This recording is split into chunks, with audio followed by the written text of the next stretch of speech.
In this winged vehicle conversation, we'll be taking a look at the Bristol Blenheim.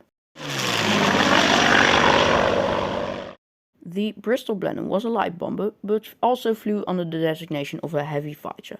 The Blenheim was created after Lord Rothermere, owner of the Daily Mail, set out to create the fastest aircraft in Europe. Just rich people things. After some drawing, he came up with the Bristol Type 142. The aircraft greatly impressed the public and the RAF. The RAF saw great potential in the aircraft, as it indeed proved to be faster than some of the frontline fighters that it had in service. In 1935, the Air Ministry drew up specification B28/35, giving the green light to transform the fast aircraft into a twin-engine, three-seat light bomber and heavy fighter. Bristol named it the Type 142M, with the RAF designating it the Blenheim. The initial order for 150 aircraft was followed up in 1936 with an order for 434 more aircraft, which would be designated the Blenheim Mark I. Initially, the Blenheim was used by No. 114 Squadron during March of 1937, and by the time that Britain entered the Second World War in September 1939, they had a few hundred in stock. At the start of the war, though, a large amount of the Blenheim were stationed far off and thus were unable to either defend the British Isles or attack German troops and aircraft in Europe. Blenheims performed the first violation of German airspace during the war, after on the 3rd of September 1939 a group of Blenheims crossed into German airspace for reconnaissance near Wilhelmshaven. Multiple versions of the Blenheim were produced, ranging from the Mark I to the Mark IV. These served as high-altitude bombers, long-range fighters, light bombers and night fighters. The aircraft was used as the trainer up until the very end of the war. Other countries that used the Bristol Blenheim were Australia, Canada, Croatia, Finland, France and a few other countries. The Finnish also had quite an interesting story with the Blenheim.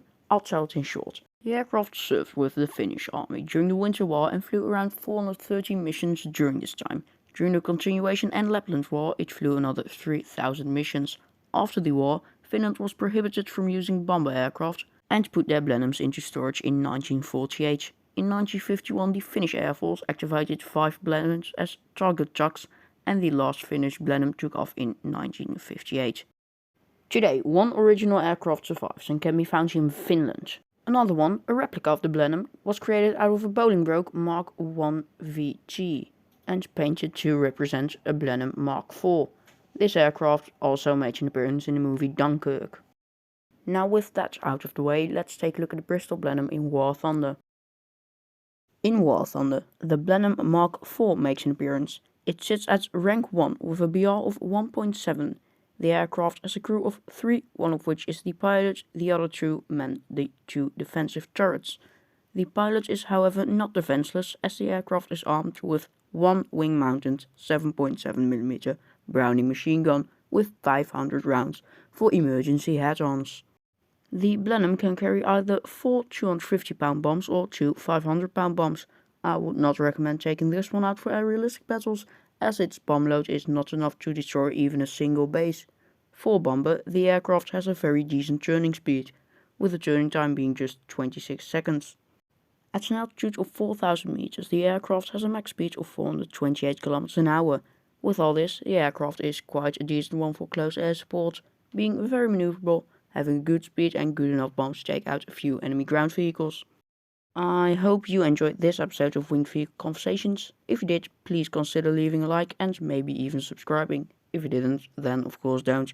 That's about it, and I'll see you some other time.